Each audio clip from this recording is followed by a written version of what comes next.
Good morning. What is happening? I am really excited right now because we're about to go out and do a cut test with the Null Knives Voodoo.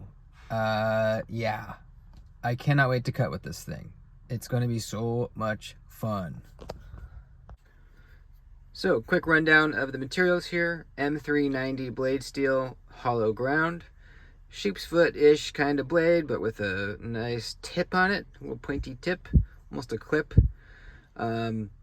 Titanium bolsters here and clip, and liners with micarta covers, and titanium milled thumb studs. Excellently built knife, very smooth, excellent detent. You can reverse flick off of this little half window thing, but it's actually easier to just use the thumb stud. The thumb stud actually works better for the reverse flick, but you can do either. Ergonomically amazing so far. We will see if that holds true after we push through some cuts, but just judging from putting it in my hand right now, it feels great. So let's get out there and start some cutting. All right, here we go.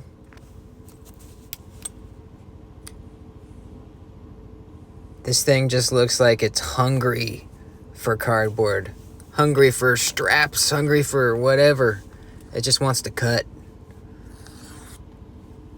We got a nice edge on this baby. Very sharp. It's not a factory edge. It was put on by the owner of the knife, and he did a good job.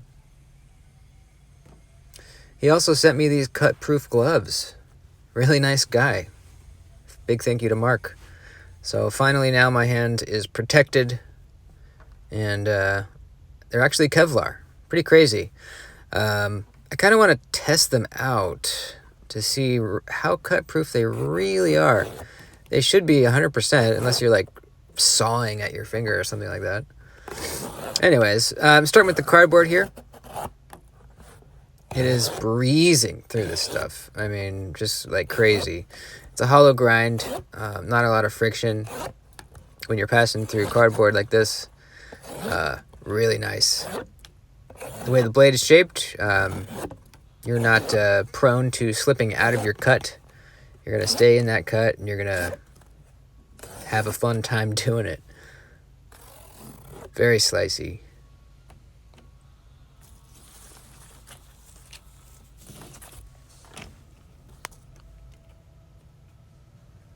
Let's try some utility cuts, and pull cuts, draw cuts, whatever you want to call them.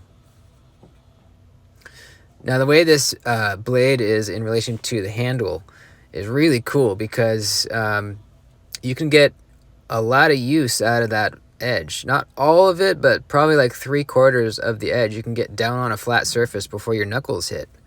That's really cool, and that's not usually what we see with like sheepsfoot or Wharncliffe blades. Usually you can't, but the way that the tip is kind of, well, the whole blade is tilted up. It's just how it's positioned. It's just how it is. All right, it's just how it is, and it's really nice. Now these draw cuts are very, very precise because of that tip, that point. It's just so thin up there. It's unbelievably thin right up at that very tip. So as you're passing through material doing this kind of utility cutting, you can do like these, you can do curves, you can do turns, and it's just cutting right through. There's nothing left grabbing on, no part of the cardboard left uncut. I'm going to try to do it again even tighter.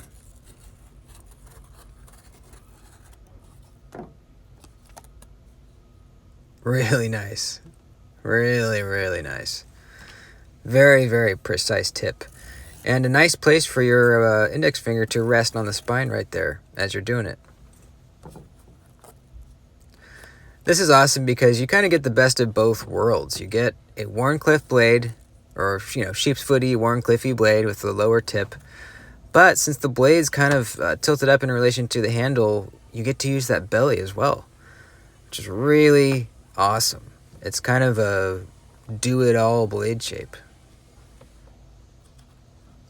Let's cut some leather. Let's roll up this old glove here. This old Tillman. If anyone wonders what type of gloves I wear for welding, it's these Tillmans. I love them. See what I mean? You start with the tip and you kind of rock back, and you can use almost that whole edge before your knuckles hit the surface. You can see it in action right here. It is so nice. Very, very, very nice. Very clean cut. Nicely done. I am happy with that. I'm very happy so far.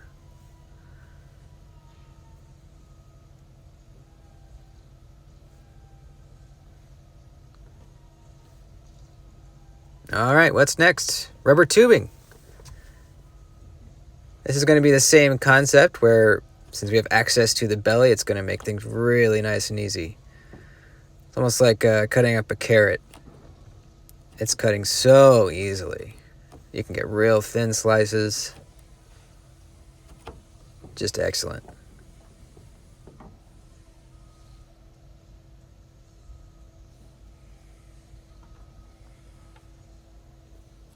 Cecil rope. Same thing. We get access to the belly. It's going to make cutting this Cecil rope way easier. Start with the tip, rock back, just downward pressure, not even really sawing through it, not pulling the blade or the edge through. Just start with the tip, rock back, pushing down, and you're through. Piece of cake. So easy. It just makes me happy when we have this sort of really badass design, but it's not only aesthetically awesome, it's a really good cutter too, and it's a design that is not only aesthetically driven, but purposefully driven as well. That is so, it's just, I love it when that happens. And our edge is still looking real nice. It's a design that's not meant to be just a looker, but also a performer. That makes me happy. Let's try the ratchet strap. This is a 2-inch wide heavy-duty ratchet strap. I don't know if it'll go all the way through in one cut. I'm not sure. We'll find out. Well, I do, since I'm doing the voiceover after the fact, but I didn't at the time. And very, very close. Just dangling on there. We're going to do 3 of these like we always do. And usually you progressively cut less and less. Less and less of a percentage through the strap. But here in our second cut, we're pretty much just exactly as far as the last one. And on our third one, you'll see that it was just about the same as the other two. It was great. That means we seem to be holding an edge well.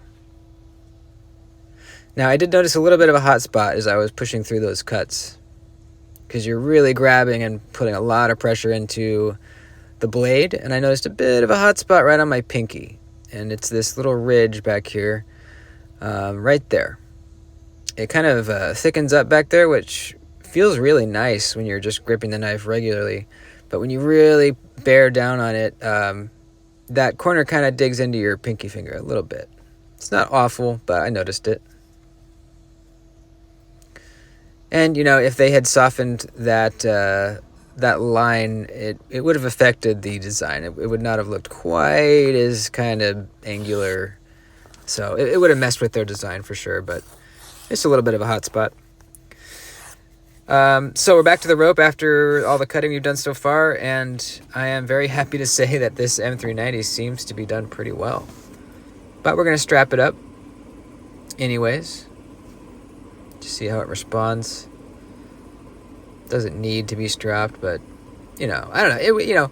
I did notice a little bit of a difference. It wasn't cutting the paper as cleanly as it was in the beginning, but Not a super noticeable difference, which I'm kind of impressed by. You know, it seems like recently, so when I test M390, it's always like, ugh, this, you know, this stuff kind of sucks. This seems to be, you know, noticeably better than recent M390 that I've experienced. And with the strapping, it definitely made a difference. Really did. We're getting really clean cuts now. So that's good to know. If you let it get too dull before strapping, it's not going to work. But if you really upkeep it with this M390, you know, it'll strap back easily if you just keep up on it. Another nitpick with the knife is the sharpening choil. It's not done well. I think next time he sharpens it, it's going to start to widen up there. The bevel's going to start to widen up because it's getting thick in there. It's not awful, but, you know, it's not great either. Those are really the only two things I can think about that would be a nitpick about the knife, is that little hot spot and the sharpening choil. But other than that, man, I mean, the cutting performance is excellent. A really well-rounded, do-everything blade shape. Very precise tip. Excellent looks. I mean, it just looks amazing. Detent's amazing. Very smooth action. Yeah, I freaking love it, man. I will have one of these someday in my collection. But in the meantime, thanks to Mark for letting me check it out. And that's it. I love you guys. Please like the video before you leave. That would be very nice of you, and I'll see you soon. Adios.